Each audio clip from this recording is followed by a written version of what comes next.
तो नमस्कार साथियों, मेरा नाम है शिवम शर्मा और मेरे चैनल स्टडी सेंटर पर आप सभी लोगों का बहुत बहुत स्वागत है। साथियों देखिए, हाल के समय में इसराइल के जो प्रधानमंत्री हैं बेंजामिन नेतन्याहू और अमेरिका के जो इस समय के वर्तमान राष्ट्रपति हैं जो बाइडेन, इनके बीच तल्खियां बढ़ गई हैं। मीन्स इनके बीच आपस में हॉट टॉक हो रही है। किस चीज को लेकर? क्योंकि इसराइल इस समय किसी की बात नहीं मान रहा है। और इसराइल किसी की बात क्यों नहीं मान रहा है, इसका अपना एक कारण है। अब देखिए, हाल फिलहाल में एक बहुत बढ़िया आर्टिकल एक जो द गार्डियन में छपा है। Biden and Netanyahu speaks as Gallant warns of deadly surprise attack on Iran. देखिए, हाल फिलहाल में क्या हुआ, जो इसराइल के जो रक्षा मंत्री हैं उनके द्वारा एक बयान दिया गया कि हम जो है इसराइल ईरान पर ऐसा हमला करेंगे कि ईरान को हम चौंका देंगे। मतलब ईरान को पता नहीं चलेगा कि कहाँ से हमला हुआ, कैसे हुआ और किसने किया।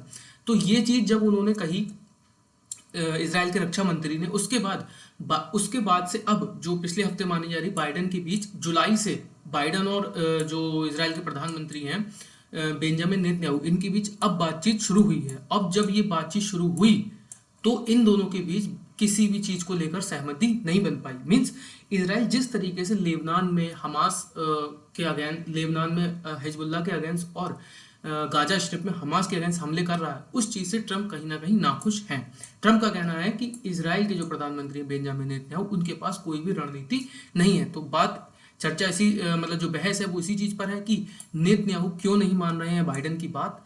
क्या ट्रंप के कहने से ईरान पर हमला करेंगे नेतन्याहू? तो देखिए, ऐसा क्यों कहा जा रहा है। तो देखिए, हाल फिलहाल में क्या हुआ कि नेतन्याहू की बात ट्रंप से भी हुई है और नेतन्याहू की बात बाइडेन से भी हुई है, बट रिस्पॉन्स कुछ नहीं निकला है। ट्रंप के कार्यालय द्वारा जब इसराइल ने जो है हमले किए थे ईरान पर, तो ट्रंप के कार्यालय द्वारा उनको बधाई दी गई और उनसे कहा गया कि आप अपने हमले जारी रखिए। जैसा कि आप सभी लोगों को पता था, ट्रंप ने ओपनली कहा था कि इसराइल को अब ईरान पर हमला कर देना चाहिए। बाकी जो होगा बाद में देखा जाएगा। हालांकि ये अपने आप में एक रिस्पॉन्सिबल बयान नहीं हुआ, लेकिन उसके बाद से अब चीजें ये आ रही हैं कि क्या रियल में नेतन्याहू बाइडेन मतलब कि अमेरिका की भी बात नहीं मान रहे हैं, और क्या अब नेतन्याहू कहीं से कहीं तक रुकेंगे भी या नहीं। तो इसी चीज पे आज हम लोग चर्चा करेंगे। देखिए, है क्या, अभी हाल फिलहाल में जो इनके रक्षा मंत्री हैं इसराइल के, गैलेंट, उनका एक दौरा होना था। कहाँ का? अमेरिका का। तो वो अमेरिका का दौरा इन्होंने बेंजामिन नेतन्याहू के कहने पर कर दिया खत्म। और उसके बाद बेंजामिन नेतन्याहू की बात होती है बाइडेन से।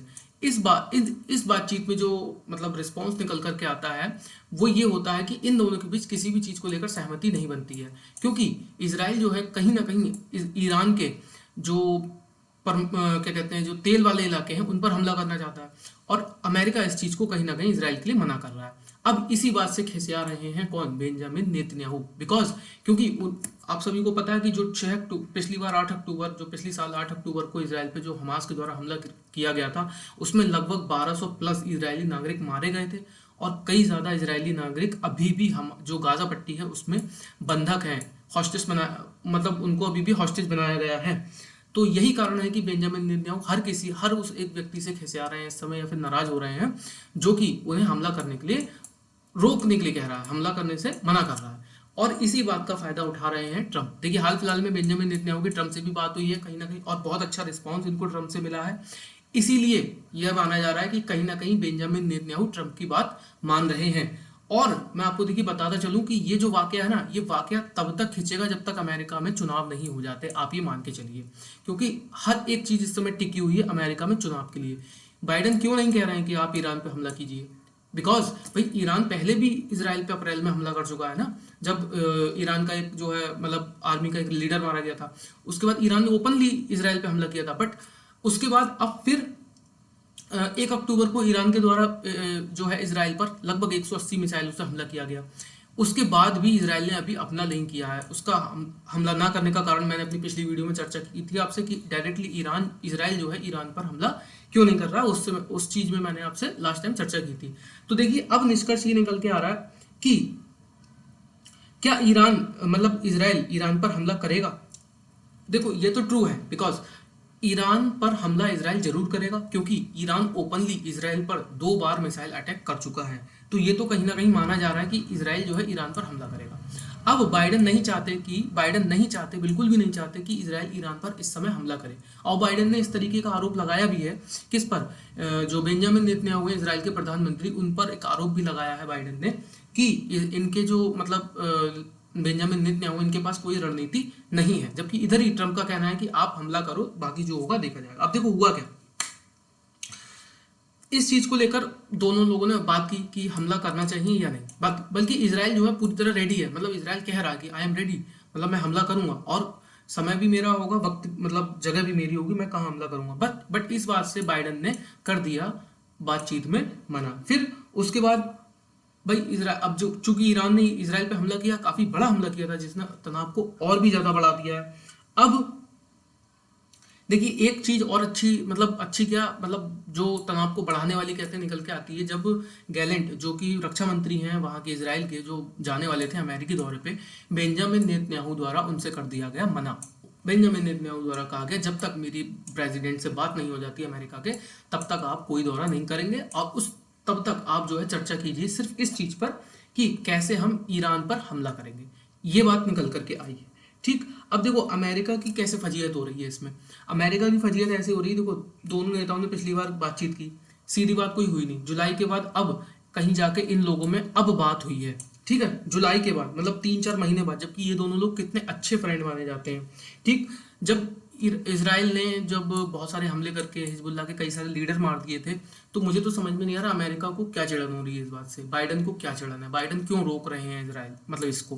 भाई तुम्हारे देश में अगर ऐसा ब्रूटल हमला हुआ होता तो कहीं ना कहीं तुम भी ऐसा रिस्पॉन्स देते ना। इंडिया का 9/11 कितना मतलब ब्रूटल, आप यकीन मान के चलिए कि एक निहत्थे लोग खड़े हैं रेलवे स्टेशन पे, प्लेटफॉर्म्स पे, उनके ऊपर आप गोलियां बरसा दे रहे हो। तो दिस इज नॉट अ मतलब ये एक अच्छी चीज नहीं है कुल मिला के। बहुत इसको कहते हैं नरसंहार करना, वो इसराइल में किया गया है। और इसराइल देखिए फेमस है बदला लेने के लिए, तो यही कारण है कि इसराइल नहीं रुक रहा है, बिल्कुल नहीं रुक रहा, और मुझे नहीं लगता इसराइल इस बार रुकेगा। और इसी क्रम में इसराइल के द्वारा देखिए वॉकी टॉकी अटैक, आपको पता होगा, पेजर अटैक किए गए जिसमें मतलब हिजबुल्लाह के काफी लीडर मारे गए थे। तो इसी क्रम में ये इसराइल द्वारा हमले किए गए। जबकि अब देखिए अमेरिका की इसमें फजीयत कैसे है, इसराइल के द्वारा इतनी खुफिया तरीके से इतने बड़े मतलब प्रोग्राम्स को अंजाम दिया गया, तो अमेरिका को इसराइल ने कहीं ना कहीं नहीं बताया इस चीज के लिए। यही कारण है कि अमेरिका इसराइल से नाराज है, जो बाइडेन इसराइल से नाराज है। अब भाई देखो हर कोई तो तुम्हारे कहने से नहीं चल सकता है ना भाई, उसके देश में हमला हुआ है तो वो तो अपने हिसाब से निपटेगा ही। अब देखो इसराइल ने कहा है कि भाई ईरान जो है समझ भी नहीं पाएगा हम किस तरीके से कैसे हमला करेंगे। तो मुझे लगता है कि इसराइल हमला जरूर करेगा, और कहीं ना कहीं इसराइल को एक सांकेतिक हमला तो करना ही चाहिए, जिससे कि एक संकेत मिले ईरान को, भाई एक आप किसी भी देश पर खुला एकदम ओपनली ऐसे मिसाइल कैसे बरसा सकते हैं, है ना, और वो भी उस लीडर के लिए जो मतलब आतंकवादी संगठन है। तो अब देखिए ऐसा लगता है कि हाँ इसराइल नहीं रुकेगा, और कहीं ना कहीं ये भी कयास लगाए जा रहे हैं कि इसराइल के द्वारा ईरान के परमाणु ठिकानों पर हमला किया जाएगा। और अगर ऐसा किया जाता है तो कहीं ना कहीं देखिए वॉर तो बढ़ने की संभावना है ही। और अगर तेल रिफाइनरीज पर भी इसराइल जो है हमला करता है तो कहीं ना कहीं ये मिडिल ईस्ट में तनाव को और ज्यादा बढ़ाएगा। अब देखिए है क्या, ये रहा इसराइल। देखिए इसराइल कहीं ना कहीं ऐसा तो नहीं करेगा कि वो डायरेक्टली जो है ईरान के परमाणु साइट्स पे हमला करे, मुझे नहीं लगता कि वो ऐसा करेगा। बिकॉज अब देखिए है क्या, इतना छोटा सा है ये इसराइल, है ना। तो भाई ये अपने आप में अगर मान के चलिए कि ईरान, जो अभी आपने देखा था ईरान के जो सेमनान प्रांत था, मैंने पिछली वीडियो में कवर किया था, सेमनान प्रांत में आया था एक भूकंप जो कि था बहुत ज़्यादा स्ट्रेंज घटना थी वो, क्योंकि भूकंप की तरंगें वैसी नहीं होती हैं, काफ़ी एक्सपर्ट्स द्वारा आर्टिकल में ऐसी बात की गई। तो कहीं ना कहीं इसराइल को भी ऐसा लग रहा है कि ईरान ने कर लिया है परमाणु परीक्षण। अगर ईरान ने परमाणु परीक्षण कर लिया है तो इसराइल के लिए खतरे की घंटी है, क्योंकि इसराइल एक छोटा कंट्री है, ये परमाणु हमले को नहीं झेल पाएगा। तो कहीं ना कहीं इसराइल परमाणु मतलब न्यूक्लियर साइट्स पे तो ईरान की हमला नहीं करेगा, ये है। लेकिन हाँ इसराइल कहीं ना कहीं एक सांकेतिक हमला जरूर करेगा, ये यहाँ पर समझ में आ रही है बात। अभी बात देखिए युद्ध रुकने की बात करते हैं, तो युद्ध अभी नहीं रुकेगा, किसी कीमत नहीं रुकेगा, क्योंकि इसराइल द्वारा जिस हिसाब से अभी हाल फिलहाल में बयान दिए जा रहे हैं कि हम लेबनान को मतलब अगर ओपनली इसको कहा जाए खत्म कर देंगे, मतलब फ्लैट कर देंगे एकदम वहाँ की बिल्डिंग्स को। तो जब तक देखिए लेबनान से मतलब उसके हमले नहीं रुकेंगे, हिजबुल्लाह के हमले नहीं रुकेंगे, तब तक कहीं ना कहीं इसराइल भी अपने हमले नहीं रोकेगा। ये ट्रू है, क्योंकि वो हमास में भी डायरेक्टली मतलब कंटिन्यूसली हमले कर रहा है, और प्लस लेबनान में तो मतलब इस समय इसराइल बहुत ज़्यादा हमले कर रहा है ना। तो हाल फिलहाल में आपने देखा भी होगा कि जो हिजबुल्लाह का एक लीडर है, डिप्टी चीफ जो है, उसके द्वारा जो लेबनान की सरकार है उसने जो समर्थन किया था उसका सीज फायर का, तो कहीं ना कहीं हिजबुल्लाह के द्वारा भी एक समर्थन किया गया है कि हाँ इसराइल को सीज फायर कर देना चाहिए।